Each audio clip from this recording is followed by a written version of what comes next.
The sun beats down on cobblestones slick with spilled wine.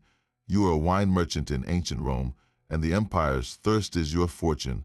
By the end of this, you will know every secret to building a wine empire from a single shop. We will uncover the hidden tricks for spotting a spoiled vintage and the dangerous shortcuts rival merchants take. What would you be willing to risk for a taste of real wealth? Roman streets echo with the demand for wine, a demand so immense it feels like the very heartbeat of the empire. Your first step into this world begins with understanding its staggering scale. Vast vineyards blanket the Italian peninsula, their grapes destined for every corner of the known world, from the sunny hills of Hispania to the emerging wine regions of Gaul. This is not a small local business, it is a torrent of commerce flowing on a river of wine. To step into this current you need capital. A modest shop, a taberna, requires a significant initial investment, enough to cover your first amphory and secure a prime spot near the forum. Alternatively, you could aim higher, seeking a license as a negotiator, a wholesaler dealing in massive quantities directly with the estates. This path demands far greater wealth, but offers access to the empire's true power players. Your early stock will define your place in this hierarchy. You will handle the common soldier's drink, pasca, a sharp, watered-down vinegar wine that quenches the thirst of the masses. But your ambition will be fueled by the legendary vintages, like the celebrated Falernian, a rich, aged wine from the slopes of Mount Falernus that only the patrician elite can afford. Your choice now between the common and the exquisite sets the entire course of your future. Your reputation rests on the taste of the wine you sell, and that journey begins far from your shop in the sun-drenched vineyards of Campania. To find quality, you must travel the dusty roads south to meet the vinators, the vineyard owners who hold your future in their clay jars. These are not simple farmers. They are shrewd businessmen, proud of their land's reputation and keenly aware of its value. Your first meeting is a delicate dance of respect and suspicion. You will sample last year's vintage from a small ceramic cup, swishing it slowly to judge its color against the light. You are looking for a deep, clear hue, not a murky cloudiness that hints at a careless journey or a poorly sealed amphora. The taste must be robust without the sharp, sour tang that signals the wine has already turned to vinegar. Negotiating for a shipment of amphory is where your fortune can be made or broken. The price per jar is just the start. You must agree on the delivery date to the port of Ostia, the cost of transport, and who bears the risk if a ship sinks or a cart overturns on the treacherous Appian Way. An honest vintner will show you the exact clay pit where his amphory were formed. Their distinctive shape and stamp a promise of authenticity. A dishonest one might offer you a price that seems too good to be true, a sure sign the wine inside is diluted with water or, worse, mixed with cheap substitutes like honey and herbs to mask its poor quality. This is why inspecting the goods before payment is your most critical task. At the docks, you will watch as your purchased amphory are unloaded. You must check every single seal, the glob of clay or pitch that stoppers the jar. A broken seal is an invitation to spoilage and fraud. You will tap the side of each amphora, listening for the hollow sound that confirms it is full, not half empty. Then comes the final test. You instruct a slave to carefully open one amphora, chosen at random from the middle of the shipment. You taste it again, right there on the bustling wharf. Is it the same wine you sampled in the tranquil hills of Campania, or has it been swapped for a lesser vintage during the long journey? Building a network of trustworthy suppliers is your only true shield against these endless deceptions.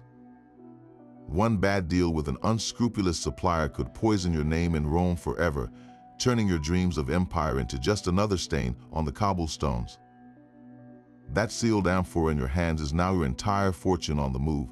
The journey from a sunlit vineyard to your dark shop in Rome is a gauntlet of perils, where a single misstep can shatter your dreams as easily as the clay jar itself. The design of these vessels is your first defense. A Roman amphora is not just a pot, it is a masterpiece of logistics. Its pointed base is not a flaw. That shape allows them to be stacked tightly, nested in the curved hulls of ships, or stood upright in the sand of a beach for temporary storage. Each jar carries a stamp, a signature pressed into the wet clay before firing. This mark tells a story. It names the estate, the region, even the specific consul's year, giving you a chain of custody that stretches back to the vineyard.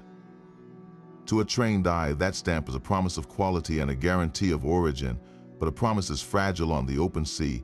Your precious cargo is loaded onto a merchant ship, a broad-beamed vessel that creaks with every wave. The voyage from Campania to the port of Ostia is a dance with disaster.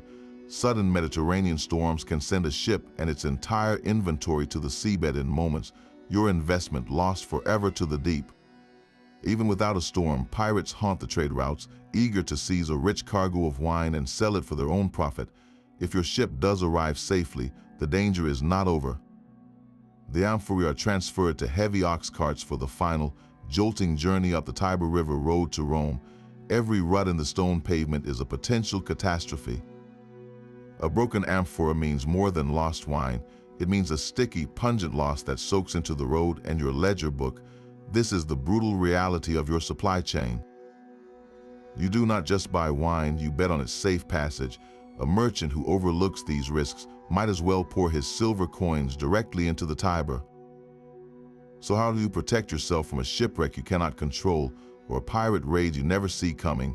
Your survival depends on spreading that risk, on building a web of contracts so that no single disaster can ruin you. Your shop stands open to the world, a narrow room facing the bustling chaos of the Via Sacra. This is your Taberna Venerea, the heart of your entire operation. There is no door to close. A long stone counter stretches across the front, worn smooth by the elbows of 1,000 customers. Behind you in the dim celly, your amphorae rest in wooden racks, their pointed bases settled securely into holes to prevent a costly tip. The air is thick with the scent of fermented grapes and the dusty smell of clay. Each morning begins with the same ritual.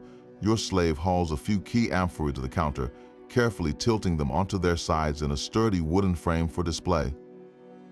You wipe the dust from their stamped seals, a silent advertisement of their quality. Above the entrance, a withered bush tied to a post swings in the breeze.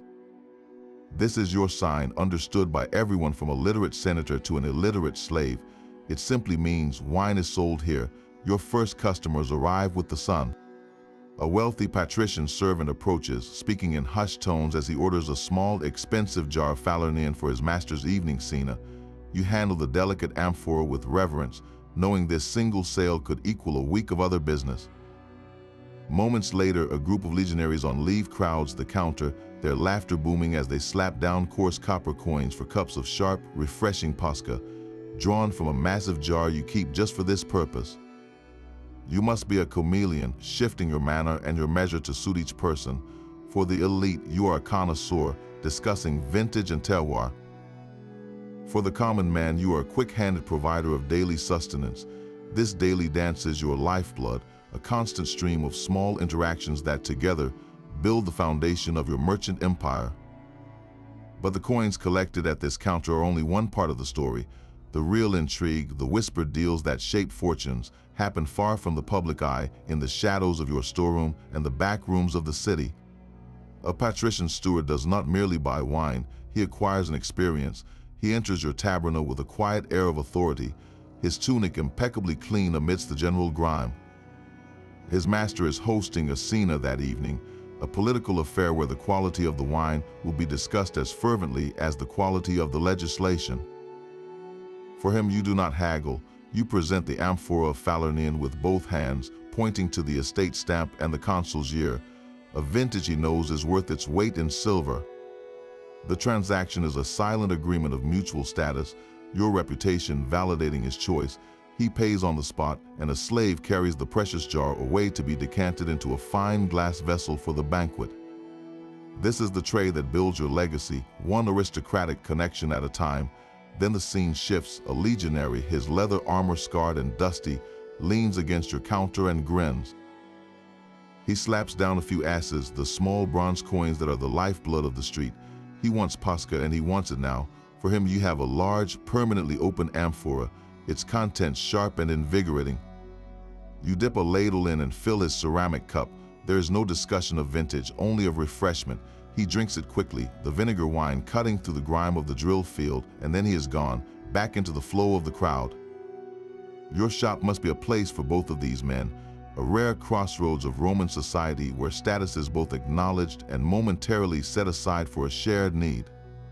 This balancing act defines your daily life. The common plebeian, the shopkeeper from the next street, he will haggle, he will question the volume in your measure, suggesting the ladle was not quite full. This is not an insult, it is a ritual. You might add a splash more to his jar, securing his loyalty and ensuring he returns tomorrow. For your most reliable customers, you might even extend credit, scratching a mark on a wax tablet to be settled on payday. This small act of trust transforms a simple buyer into a devoted client, but this system rests entirely on your reputation. If you once sell a spoiled vintage to a senator's steward, the entire upper crust of the city will hear of it by nightfall. If you consistently shortchange the soldiers on their Pascha, you may find your shop suddenly empty of their business, a silent boycott that can cripple you.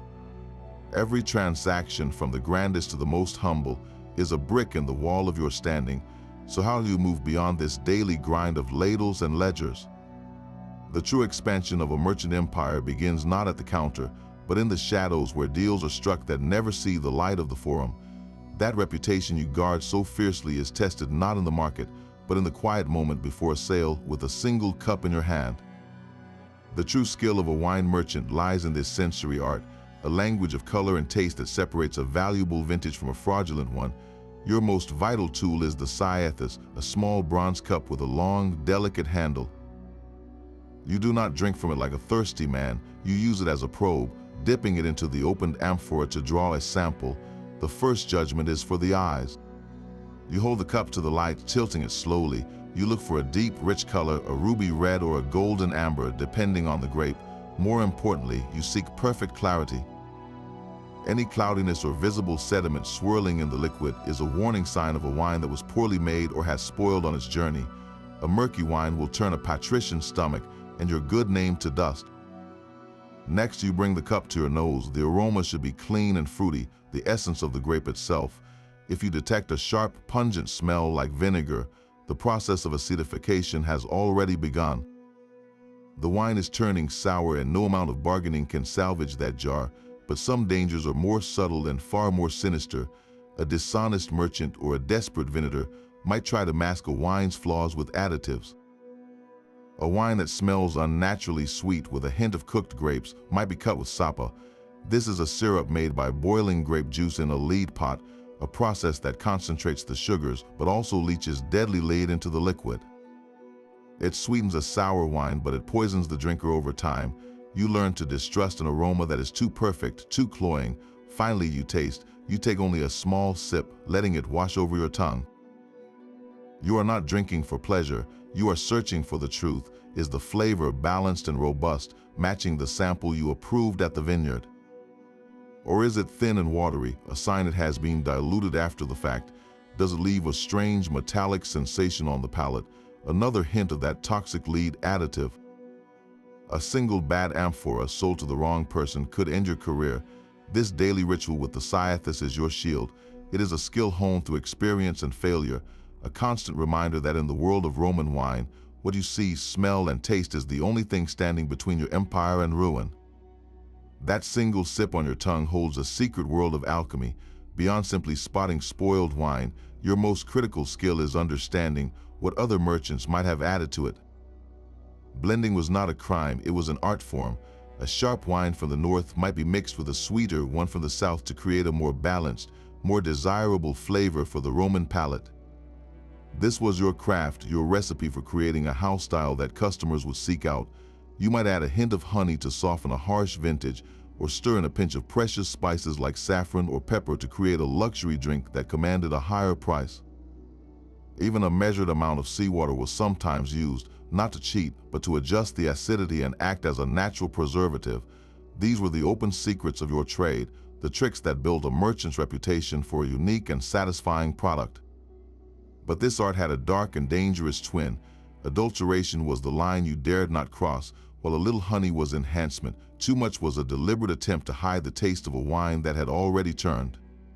Some desperate merchants would add chalk or marble dust to a cloudy wine, hoping the white powder would settle and drag the impurities with it, creating a false clarity. Others boiled the wine in lead-lined pots to concentrate it, creating that toxic sapa syrup that sweetened but poisoned. These were not acts of craft, they were acts of fraud, and the law of Rome took them seriously. The penalties for being caught selling adulterated wine were severe. You could face public shaming, a crippling fine that would wipe out your business, or even banishment from the city. Your entire livelihood rested on this distinction. A careful blend was your signature, but a fraudulent mixture was your ruin. So where did a merchant draw the line between clever enhancement and criminal deception, and how could you protect your own stock from such dangerous temptations? Every amphora you sell carries a price that conceals a complex web of costs and risks. The finest Falernian can command a price per amphora that would feed a common family for months, while a jar of common Posca sells for a handful of coarse copper coins. Setting these prices is not a matter of simple greed. It is a careful calculation that begins the moment you leave a vineyard in Campania. The initial purchase price from the vintner is just your first expense. Then comes the long and perilous journey to Rome. You must pay the ship captain for freight, a cost that rises and falls with the threat of pirates and the season storms. When your cargo arrives at the port of Ostia, the tax collectors are waiting. The portoria, a customs duty on all goods entering the city, must be paid before a single amphora can be loaded onto a cart. This tax is not a small fee, it is a significant cut of your potential profit. Finally, your ox cart rumbles through the city gates and your wine reaches the relative safety of your shop. But even here, the costs do not stop. The rent for a prime location on a busy street like the Via Sacra is exorbitant, a constant drain on your finances that must be covered by every sale you make. Only after all these expenses are accounted for does your true profit begin to emerge. A merchant who simply doubles his purchase price will be bankrupt within a year. The true art lies in understanding the market's appetite. A scarce vintage from a legendary year or a wine that has aged for a decade in its clay jar can be priced as a luxury with a profit margin that is staggeringly high. The common wine for the masses, however, operates on volume. You might make only a tiny profit on each cup of Posca, but sell enough of it to the thousands of soldiers and laborers who pass your shop each day, and those small coins add up to a river of silver. A clever merchant diversifies his stock, using the high profits from a few luxury sales to offset the thinner margins of his daily trade. He watches the gossip of the forum, learning which provinces are celebrating a bountiful harvest and which are suffering a blight, allowing him to anticipate price shifts before his rivals do. This intricate dance of numbers is the silent engine of your empire, a relentless calculation that turns the simple act of selling wine into a path to genuine wealth. But how do you protect that hard-won fortune from the chaos of the city itself, from fires that can consume your entire inventory in an hour, or from thieves who see your storeroom as a treasure waiting to be plundered? Your rival's shop is just a stone's throw away, its own withered bush sign swinging in the same breeze. This is the reality of your world. You are not just selling wine, you are waging a silent war for the attention and coins of every passerby. The Roman marketplace is a cutthroat arena where reputation is your shield and cunning is your sword. Your competitors are not distant strangers, they are your neighbors, their tabernae lining the same street, their voices calling out to the same customers you need to survive. One might invest in a more impressive display, arranging his amphorae in a towering pyramid to draw the eye, while another stations an attractive slave at the counter to charm patrons. Free tastings become a common tactic, a small cup of a new vintage offered to a hesitant shopper, a loss leader meant to secure a larger sale, but the battle does not always stay so civilized. Price wars can erupt without warning. A rival, desperate for quick silver, might suddenly slash his prices on common wine, forcing you to match him or watch your stream of plebeian customers dry up. This is a dangerous game, for if you both sell at a loss for too long, you will both be ruined. Then there is the darker side of competition, the whispered threat of sabotage. An anonymous rumor spread in the right ear can be as deadly as a knife. A senator's steward might hear a carefully planted story that your last shipment of Falernian was tainted with seawater, a lie that could destroy years of trust in a single afternoon. More directly, you might find one of your prized amphorae mysteriously cracked, its precious contents slowly leaking onto your storeroom floor overnight. In this environment of constant pressure, many merchants turn to the collegia. These guilds of wine merchants are a double-edged sword. On one hand, they offer a powerful brotherhood. They can provide loans in a crisis, negotiate better freight rates with ship captains as a united group, and offer a collective voice to lobby the magistrates on matters of trade law. They provide a structure, a set of unwritten rules for how business should be conducted, but this protection comes at a cost. The collegia also regulate competition. They might agree on a minimum price for a cup of Pascha, preventing a race to the bottom that hurts all their members. They enforce standards, punishing any merchant caught in blatant adulteration to protect the reputation of the entire trade.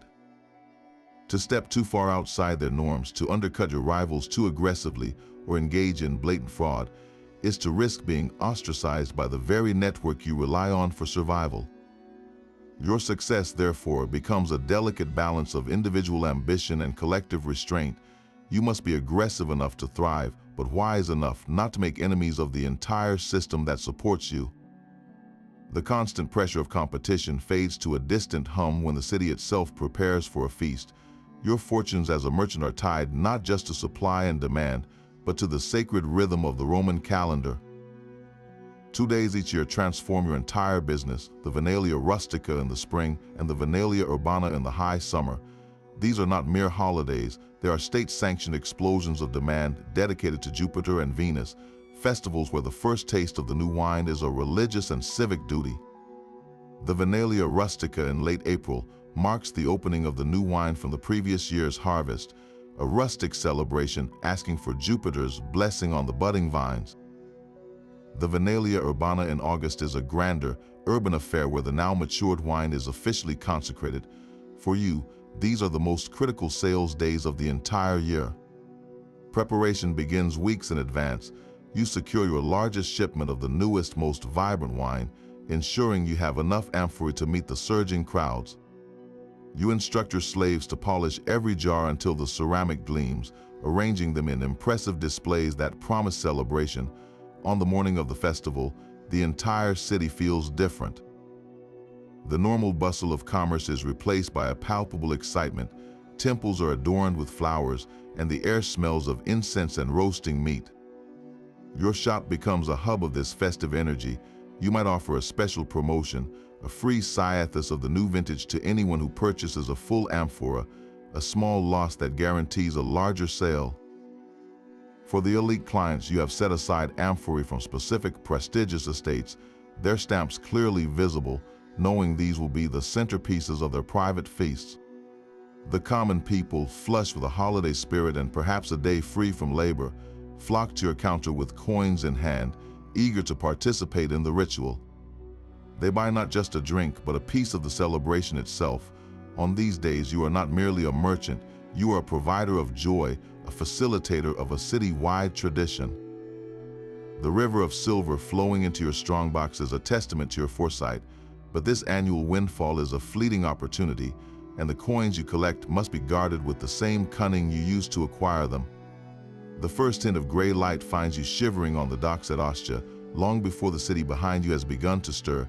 Your day starts not with the clink of coin, but with the scent of brine and the low creak of mooring ropes. A ship arrived overnight, its hold packed with amphorae bearing your mark. Your first and most critical task is this inspection. By the flickering light of an oil lamp, you watch as slaves carefully unload the cargo. Your eyes are fixed on every jar, searching for cracks in the clay or, more worryingly, a broken seal. You tap each one, your ear tuned to the dull, full thud that confirms its precious contents survived the journey. Then you point to an amphora from the center of the stack. Your slave pries open the seal and you dip your sciathus inside. That first taste, sharp and cold in the dawn air, tells you everything. Is it the same wine you bargained for in the hills, or has the sea voyage ruined it? This single moment dictates the fate of your entire day. By the time the sun clears the rooftops, you are back at your taberna on the Via Sacra, the morning rush already beginning. The legionaries are your first steady stream of customers, their armor clattering as they crowd the counter for their morning dose of Pascha. Your slave works the large jar, his ladle moving in a constant, rhythmic dip and pour, while you collect the small bronze coins, your fingers growing sticky with wine. There is no time for conversation, only for speed and accuracy. A miscount here means a loss you cannot afford. As the soldiers disperse, the household stewards arrive, their demeanor quiet and efficient. They speak in low tones, ordering finer vintages for their masters' tables. For them, you must shift your manner entirely, becoming a connoisseur. You discuss the qualities of a new shipment from Campania, showing them the estate stamp, your voice a calm contrast to the earlier chaos. Each customer demands a different version of you, a performance as tiring as any physical labor. The heat of the afternoon slows the foot traffic to a trickle, but your work is far from over. This is when you retreat to the dimness of your storeroom, your ledger and wax tablet in hand. Here, surrounded by the silent ranks of amphorae, you confront the numbers. You calculate the day's intake against the morning's expenses, the cost of the new shipment, the portoria tax, the rent for the shop. You know which wines are selling and which are gathering dust, planning your next order from the vinators. Your slave begins the tedious task of inventory, his quiet counting a backdrop to your own mental calculations. This is the unglamorous heart of the enterprise, the endless battle of income against outflow. A mistake in these figures is as dangerous as a cracked amphora, a slow leak that can drain your fortune without you ever seeing it happen. As dusk settles over the city, painting the stone buildings in shades of orange and purple, the flow of customers finally ceases. You direct your slave to bring the amphorae in from the counter, securing them once more in their wooden racks. The withered bush sign is taken down. The heavy wooden shutters are closed and barred, sealing the rich, fermented scent inside. The silence that descends is profound, broken only by the distant sounds of the city night. Your body aches from the hauling, the standing, the constant mental focus. You count the day's final coins, placing them with the others in a strong box that you will carry home yourself. This box is the physical weight of your ambition, a weight earned through 16 hours of relentless effort. You step out into the twilight, a single merchant among millions, your world reduced to the simple, satisfying click of the lock. That strong box of coins represents more than daily profit. It is the seed capital for an empire beyond your shop. Your ambitions will inevitably outgrow the four walls of your taberna, leading you into the high-stakes world of the negotiator, the wholesaler. This is not about selling cups to soldiers anymore. It is about moving wine by the shipload, dealing directly with the vast latifundia estates and selling entire cargoes to other merchants or to the Roman legions stationed at the very edge of the civilized world. The leap from retailer to wholesaler is a leap in scale that changes everything. Your initial investment must be massive. You need enough capital to purchase hundreds, even thousands of amphorae at once, a sum that could bankrupt you if a single deal goes wrong. You are no longer just competing with the shop next door. You are dealing with the titans of commerce, men whose networks stretch from the vineyards of Hispania to the misty shores of Britannia. The risks are immense, but the potential rewards are enough to buy a villa on the Bay of Naples. Consider the market on the frontier, a Roman legion fort in Britannia, a world away from the sunny hills of Italy, is a community of thousands of men desperate for a taste of home. The army quartermaster does not want a few amphorae. He needs a consistent supply of cheap, durable wine to keep morale high. Securing a contract to supply a single legion for a year is a merchant's dream, a guaranteed sale of staggering volume. But to fulfill it, you must orchestrate a supply chain that can withstand unbelievable strain.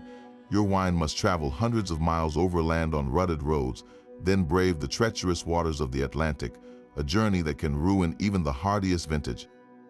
The entire investment could be lost to a storm in the Bay of Biscay or to river pirates on the Rhine. This is why only the most cunning and well-connected merchants dare to play this game. You must forge relationships with ship captains you can trust, bribe customs officials at distant ports, and understand the Byzantine logistics of the military supply system. One successful contract, however, sets you and your family up for life, transforming you from a simple shopkeeper into a power broker whose decisions help fuel the expansion of Rome itself. That strong box of coins hidden beneath your floor is a constant worry, a magnet for every danger in a city built of wood and ambition. Fire is your most terrifying and unpredictable enemy. Rome is a tinderbox, a dense labyrinth of timber framed instantly where a single overturned lamp can unleash an inferno. You sleep lightly, your ears tuned for the one sound you dread most, the distant cry of fire. There are no fire brigades, only private vigiles who might save a patrician's villa, but will let your humble taberna burn to the ground if the wind is against them. Your entire inventory, your amphorae, your ledger books, your future could vanish into smoke and ash in a single night, leaving you with nothing but a pile of blackened clay shards. Theft is a more intimate, constant threat. Your storeroom, filled with valuable, portable goods, is a target for everyone from desperate slaves to organized gangs.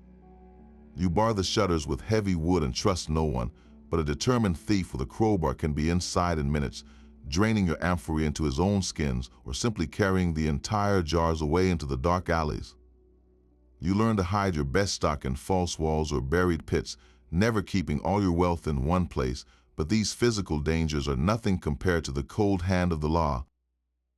Selling adulterated or spoiled wine is not just bad for business, it is a crime. A customer who falls ill after drinking your vintage can bring a formal complaint before the aediles, the city magistrates. If they investigate and find you knowingly sold wine cut with poisonous lead sapo or masked with chalk, the consequences are swift and brutal. You could face a crippling fine, one that empties that strongbox forever. Your entire stock could be publicly confiscated and poured into the sewers as a warning to others. In the most severe cases for repeat offenses or if a patrician was harmed, you could be banished from Rome itself, stripped of your right to trade and cast out from the city. That is your entire world. Your reputation is your shield, but in the eyes of the law, it is also your binding contract. One moment of greed, one decision to offload a questionable shipment can unravel a lifetime of careful work, proving that the greatest mystery in the Roman wine trade is not the vintage, but survival itself. Your strongbox might be full of silver, but in the eyes of a Roman senator, your hands are still dirty from trade. This is the great contradiction of your life as a wine merchant. You possess the wealth that could rival an aristocrat's, yet you operate in a social class viewed with deep suspicion by the very people who buy your wine. The senatorial elite, whose power comes from land and lineage, consider any direct involvement in commerce to be vulgar. To them, a man who haggles over the price of an amphora is beneath a man who simply collects the rents from the estate that grew the grapes.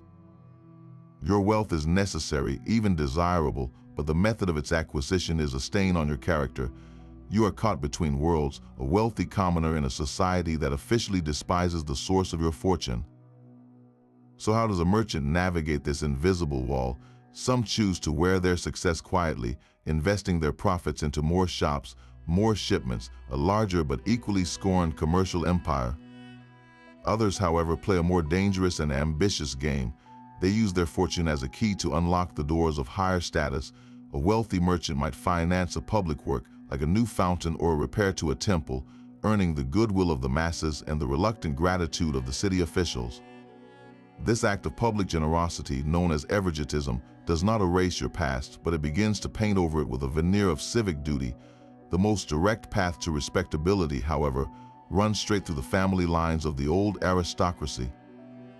A patrician family that has fallen on hard times, its coffers empty but its name still gleaming, might find the prospect of a marriage alliance with a fabulously rich wine merchant suddenly palatable. Your daughter could marry their son, your new silver filling their ancient vaults, and their distinguished name providing a cloak of legitimacy for your grandchildren. In this single transaction, you trade liquid wealth for solidified social standing, yet even this victory is bittersweet.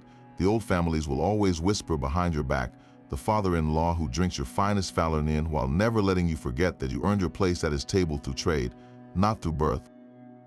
Your entire career becomes a balancing act between the undeniable power of your money and the unyielding prejudice of your society, a constant reminder that in Rome, a fortune can be made in a generation, but true respectability often takes 100 years. That invisible line between social standing and your trade is not the only boundary you navigate. The wine you sell sits at the crossroads of pleasure and medicine, a daily necessity for health in the Roman mind. Your customers do not merely buy a drink, they seek a tonic, a prescription for a body they believe is governed by 4 essential humors. A balanced body is a healthy body, and wine is seen as a powerful tool to achieve that perfect equilibrium. A rich, heavy Falernian is considered warming and dry, ideal for countering an excessive phlegm, the cold and moist humor. A sharp, thin wine from the north might be recommended to cool a patient suffering from a fever, an excess of yellow bile. You must understand these beliefs, for they are as much a part of your sales pitch as the wine's taste or vintage. A customer might come to your counter not for a celebration, but for a remedy, asking for a wine known to settle a troubled stomach or soothe a persistent cough. You become an apothecary of sorts, your amphory holding potential cures. This is why wine was a constant companion for the Roman legions, and not just for morale. When a legion encamped near a dubious water source, the first order was to mix the local water with wine and pasca. The alcohol, though they did not understand the science, acted as a mild antiseptic, and the acidity helped kill harmful pathogens. A merchant supplying the army was not just providing a comfort, he was contributing to the very health of the fighting machine. This medicinal role extended far beyond the ranks. Physicians routinely prescribed wine as a base for their more potent remedies. They would steep powerful herbs like wormwood for digestive troubles or willow bark for pain directly into the wine, using the liquid as a carrier to make the medicine palatable. A shrewd merchant would capitalize on this directly, creating and marketing his own specialty blends. You might infuse a simple, inexpensive wine with common garden herbs like thyme or rosemary, then sell it at a premium as a digestive aid or a remedy for winter ailments. You would not claim the powers of a doctor, but you would hint at them, telling a customer how this particular blend from your own recipe has helped others with a similar sluggish constitution. Your success hinges on this deep understanding of your customers' fears and desires. Selling wine in Rome is never just about taste. It is about offering a promise of vitality, a glass of good health, and the subtle art of making them believe in the cure as much as the flavor. That final transaction, the marriage of your new wealth to an old name, is merely the foothill of a much greater peak. The true summit of a wine merchant's ambition is a single, unimaginable client. The emperor's palace is not just a building, it is a city within a city, a machine of state that consumes luxury on a scale that defies belief. To become a supplier to the imperial court is to enter a realm of unimaginable prestige and paralyzing risk. The quality standards are absolute. The emperor's chief taster, the pregustator, is your final and most unforgiving judge. This man samples every amphora destined for the imperial table, his palate trained to detect flaws a common merchant would never notice. A wine must be flawless in color, perfectly clear, with a bouquet that speaks of its noble origin and a taste that lingers without a hint of sharpness or deceit. There is no haggling, no second chances, a single off note, a subtle cloudiness, and your entire shipment is rejected, your name struck from the imperial list forever. The quantities required are as staggering as the standards. The palace hosts daily banquets for hundreds of senators and foreign dignitaries. Your contract would not be for a few dozen choice amphorae, but for hundreds, perhaps thousands, to be delivered on a rigid schedule. Your entire operation will be reoriented to feed this single, insatiable demand. Your network of vinators must be the most reliable in the empire, your supply chain fortified against any delay. But the rewards are a legend in themselves. The profit on such a volume, even at the prices fixed by the court, is colossal. More valuable than the silver, however, is the imperial seal of approval. To be able to say your wine is served at the emperor's own table elevates your name above every rival. Shopkeepers and senators alike would seek you out, desperate for a taste of the imperial vintage, willing to pay any price for a connection to that power. Your reputation becomes unassailable, your fortune secured for generations. Yet this pinnacle of success rests on a knife's edge. The politics of the palace are more volatile than any wine. A change in emperor, or simply the fall from favor of the palace steward who championed your vintage, could see your contract torn up overnight. You are no longer just a merchant, you are a courtier, and your fate is now tied to the most dangerous household in the world. Your empire of taste was built not on ambition alone, but on a collection of humble, ingenious tools. Behind the public face of your taberna lay a hidden workshop of clay and wood, where the raw product of the vineyard was transformed into a stable, marketable commodity. The most vital of these tools was the dolium, a massive clay jar taller than a man and wide enough to hold the entire harvest of a small vineyard. These were not for transport, but for the patient art of fermentation and aging. Your new wine, fresh from the press, will be poured into these colossal jars, which were partially buried in the cool earth of your storage room to maintain a steady temperature. Here the wine would settle, its harsh edges softening over months or even years, safe from the spoiling touch of light and air. This was your library of vintages, a silent investment in the future quality that would one day command a premium price. When it was time to move the wine, you relied on the amphora, but its journey was guided by smaller, equally essential implements. A simple linen strainer held over the mouth of a new jar would catch any remaining sediment or bits of grape skin as the wine was decanted from the dolium. A wide-lipped bronze funnel ensured not a single precious drop was wasted during this transfer, and for the final, crucial step, you would melt a glob of pitch or wax over the amphora's stopper, creating an airtight seal that was your first and best defense against the souring kiss of oxygen. But a sealed jar is a mystery. This is where the tituli picti came in, the painted or scratched inscriptions that turned a simple clay pot into a detailed shipping manifest. Before the seal was applied, a slave would dip a brush in ink and write directly on the amphora's shoulder.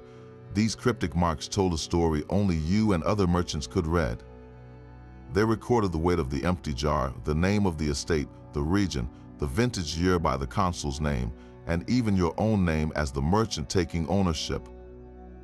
This was your guarantee and your advertisement, a permanent record that traveled with the wine from your storeroom to a customer's home. Later, as the empire expanded into the colder, forested north, you would encounter a new technology, the wooden barrel. Used by the Celtic tribes of Gaul, these sturdy containers were far less fragile than amphorae for overland transport. While the Roman traditionalist in you might scoff at the woody flavor they could impart, the practical merchant could not ignore their durability. Adopting the barrel for shipments to the northern frontiers was not a betrayal of tradition, but a smart adaptation, one that ensured your wine reached the legions on the Rhine without being shattered on the rough, unpaved roads. Every tool, from the grandest dolium to the simplest strainer, was a link in a chain of preservation, each one designed to deliver the taste of the sun-drenched vineyard directly to the drinker's lips, unchanged by time or distance. Those painted inscriptions on an amphora's shoulder were its public voice. To a merchant like you, the tituli picti were not mere decoration. They were a legal document, a manifest, and a certificate of authenticity, all rolled into one. You learned to read them as fluently as any scroll, for they held the entire history of the wine within. The first and most critical mark was the tria nomina, the three-part name of the merchant who owned the shipment. Seeing your own name there, painted in bold black letters, was a declaration of your stake in this cargo, a warning to rivals and tax collectors alike that this wine belonged to you. Next came the origin. This was not a long, flowery description. It was a brutally efficient abbreviation, a code understood across the empire. FL stamped on the clay meant one thing and one thing only, Falernin. A merchant seeing those three letters knew he was looking at a luxury product with a price to match. Keek might indicate a wine from the Kikuban region, another prized vintage. These abbreviations were a quick reference guide to value, allowing you to assess a shipment's worth with a single glance across a crowded dock. Then there was the year, but Romans did not number their years as we do. Instead, they dated their vintages by the names of the two consuls who held office that year. An inscription reading Cius Apfel Cius Piviel meant the wine was from the year Appius and Pulcher were consuls. This was not just a date, it was a quality marker. Certain consul years were legendary for their perfect weather, their wines celebrated for decades. A merchant who could secure a shipment from a famed year held a license to print money. Finally, there were the quality notes. A simple check mark or a scrawled letter M might indicate the wine had been personally tasted and approved by the merchant himself. Other symbols could denote the wine's character, like an arrow for a sharp, acidic vintage or a circle for a smooth, well-rounded one. This was your private shorthand, a way to communicate the contents of 100 identical-looking jars to your own staff without saying a word. To master this language was to see through the clay, to know a wine sold before the seal was ever broken. It was the final, essential skill that separated a simple shopkeeper from a true master of the Roman wine trade. Your world moves to the rhythm of the vine, not the city. The frantic energy of the autumn harvest dictates every move you make for the entire year. As the last summer heat fades, your focus shifts from the shop counter to the dusty roads leading south. The grapes are heavy on the vine and the vinators are preparing their presses. This is your single most critical window. You travel from estate to estate, tasting the fermenting must from the new vintage, your mind racing with calculations. You are not just buying wine, you are betting on the future, securing contracts for this raw, new wine is a frantic competition against every other merchant in Rome. The air in the countryside is thick with the sweet, pungent smell of crushed grapes and the urgency of a race against time.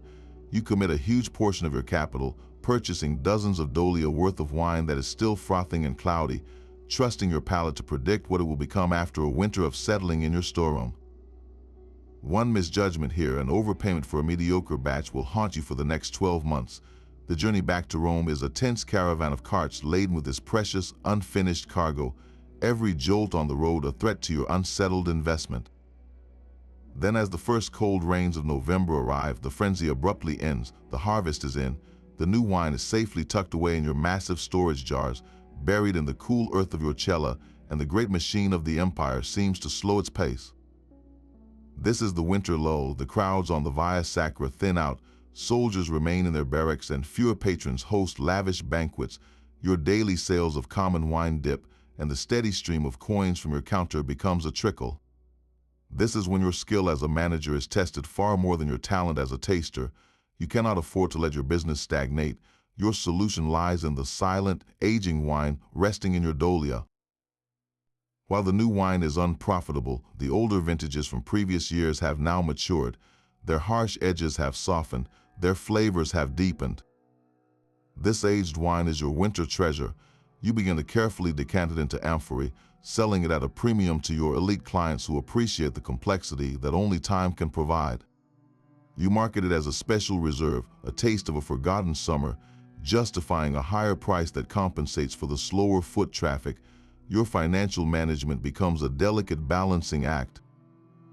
You ration your remaining silver, paying your rent and your small staff, while avoiding the temptation to slash prices on your common stock in a desperate grab for coins.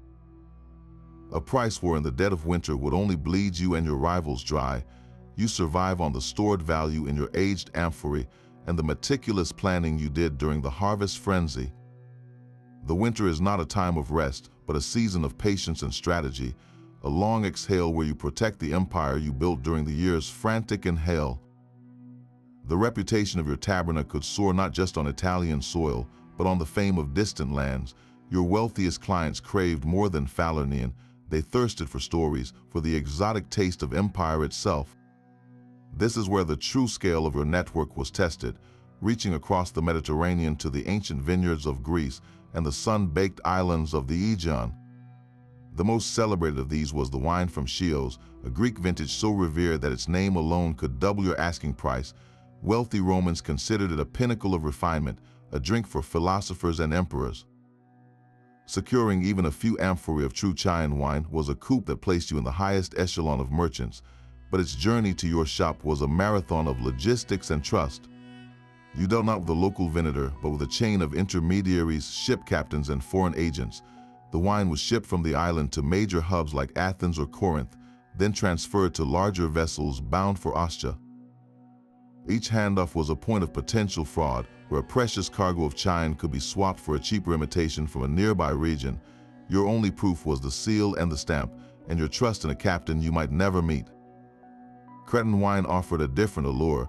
It was famously strong and sweet, often aged for decades until it reached a syrupy consistency. Romans would sometimes mix it with water or even powdered marble to reduce its intensity, a practice that speaks to its powerful character. Acquiring it meant navigating the bustling port of Gortyn, dealing with Cretan merchants who were just as shrewd as any Roman, and ensuring the heavy, sweet wine did not ferment further and burst its amphorae during the hot voyage north. Then came the wines from the west, from the new province of Gaul. In the early days, Roman merchants scoffed at the bitter, resinous wines the Gallic tribes produced. But as legions pacified the region and Roman settlers planted familiar vines, a new industry was born. The Allobroges tribe, in what is now the Rhone Valley, became famous for a wine that could withstand the cold mountain winters, a hardy vintage that found a ready market with the legions stationed along the Rhine frontier. Acquiring Gallic wine was a different kind of gamble. It was cheaper and more robust, perfect for your volume trade, but it traveled over the Alps on treacherous roads, a journey that could shatter an entire shipment. Your decision to stock these exotic vintages was a statement. A single amphora of Chian wine on your counter was a beacon to the elite, a silent advertisement that your taste and your reach were imperial.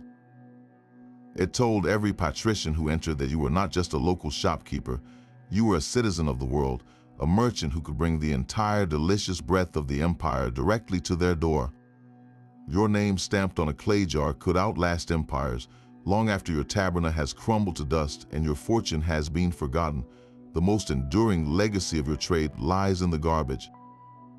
On the outskirts of ancient Rome, a man-made mountain rises from the earth, a hill composed entirely of broken amphorae.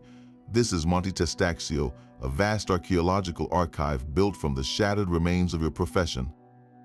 For centuries, merchants like you brought empty oil and wine amphorae here to be discarded, as the porous clay was nearly impossible to clean for reuse. The result is a mound containing the fragments of an estimated 53 million jars, a silent, stratified library of ancient commerce. Each broken piece is a page in a ledger. Archaeologists carefully excavate these layers, and the tituli picti, those painted inscriptions, are still faintly visible. They read like the ghost of your daily life. A stamp reveals the name of a long-vanished estate in Hispania. A consul's year, painstakingly recorded, allows modern scholars to date a layer with pinpoint accuracy. The sheer volume of jars from a specific region in a given decade paints a vivid picture of shifting trade routes. A sudden spike in amphorae from southern Gaul, for instance, tells us exactly when Roman merchants successfully established new vineyards there, redirecting the river of wine that flowed into the city. The types of jars themselves tell a story of your business decisions. The tall, slender amphorae designed for wine are found alongside the more rotund jars used for olive oil, showing the diversification of a single merchant's cargo. By analyzing the distribution of these fragments, we can trace your supply chain from the vineyard to the dump, mapping the entire economic cycle of the ancient world. This mountain of trash is, in fact, the most detailed business record ever recovered from antiquity. It confirms the staggering scale of your enterprise, proving that the Roman thirst for wine was not just a poetic fancy, but an economic engine that fueled the empire. What we sift from the dirt today are the echoes of your ambition, the broken pieces of the empire you helped build one jar at a time. Hollywood would have you believe my life is a series of toga-clad banquets and dramatic intrigue. The reality is far less glamorous and infinitely more demanding. You will not see a movie scene where the hero spends his morning scrubbing mold off a leaky dolium or arguing with a cart driver over a broken axle. The cinematic merchant is often a powerful figure, moving through marble halls with ease. In truth, I am a small business owner, and my greatest enemy is not a rival's dagger, but a single cracked seal on an amphora. My world is one of gritty, hands-on labor, not political conspiracies. The social hierarchy is not a ladder I climb at a single party, but a constant, invisible pressure I navigate with every sale. I bow to the steward of a senator one moment, and the next I am haggling with a plebeian who suspects my measure is short. This is not a life of effortless power, but of relentless calculation and physical toil. The spoiled inventory shown in films is a momentary setback. In my world, a single sour shipment can destroy the customer trust I have spent years building. There are no quick fixes, no dramatic revelations that restore my good name overnight. Reputation is built slowly, brick by brick, with every honest measure and every quality vintage I sell. The reality of this trade is the smell of damp clay and fermented grapes, the ache in your feet from a day on the stone floor, and the constant, low-grade fear that the next shipment will be your last.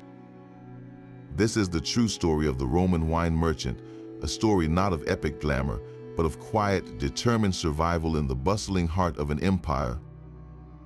That mountain of broken jars is a monument to daily trade, but your own legacy demands a more permanent design. After years of hauling amphorae and counting coins, your thoughts will inevitably turn from daily survival to the future of your fortune.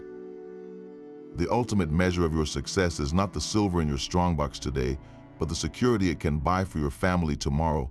Your first and safest investment is in the very thing the aristocracy has always valued above all else: land. Purchasing a fertile tract of farmland outside the city does more than provide a steady income from rents or crops. It is a tangible asset that cannot burn down in a city fire or be stolen by a thief in the night. It begins the slow process of transforming your commercial wealth into the kind of respectable, landed prosperity that outlasts any single business. For the truly ambitious, this dream crystallizes into one specific goal: a country villa. This is not merely a house, it is a statement. A villa with its own vineyards, its own olive press, and its own storage dolia, represents a full circle return to the source of your wealth. You are no longer just a merchant who buys wine, you are a landowner who produces it. This is the Roman equivalent of retiring from the shop floor to the boardroom, a symbolic ascent that even the most snobbish aristocrat would understand. But what of the business itself, your life's work? That bustling tabernacle on the Via Sacra needs a successor. You might train your son from boyhood in the art of the Cyathus and the language of the titular Picti, grooming him to inherit your network and your reputation. If you have no heir, or if your children seek a different path, you could sell the business as a going concern to a trusted junior partner or another merchant, securing a final lump sum payment that funds your retirement. Some merchants even set up their most loyal slaves as freedmen, giving them a small shop to run in exchange for a share of the profits, creating a steady annuity for your golden years. And when your final ledger is closed, how will you be remembered? For a man of trade, the tombstone is your last advertisement. A successful wine merchant is often buried under a monument carved with the tools of his trade. Your likeness might be shown standing proudly behind a stone counter, a measuring ladle in one hand and an amphora at your feet. The inscription would not just list your name, but your achievement: Marcus, son of Lucius, wine merchant. He built this from nothing. It is a final, permanent stamp on the world, a declaration that your life spent in the honest hustle of commerce was a life of dignity, success, and enduring legacy. From that first hopeful sip in a sun-drenched vineyard to the final click of a strongbox lid, your journey as a Roman wine merchant is a complete world. You navigated the delicate dance of sourcing, learning to read a vintner's face as clearly as the stamp on his clay jars. You mastered the art of the cell, becoming a chameleon who could serve sharp Posca to a legionary and discuss vintage with a patrician steward in the same breath. You faced down the relentless risks of shipwrecks and souring stock, and you weighed them against the staggering rewards of a legion supply contract or the imperial seal of approval. This was not merely a shop, it was an empire built on taste, trust, and relentless calculation. The story of your taberna is a story as old as civilization itself, the universal drive to build something from nothing, to turn a simple product into a legacy.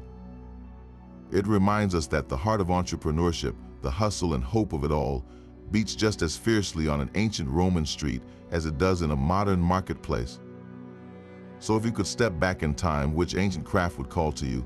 Would you be the merchant, the architect, the scribe? Share the profession you would choose in the comments below, and subscribe to keep exploring the hidden worlds of history.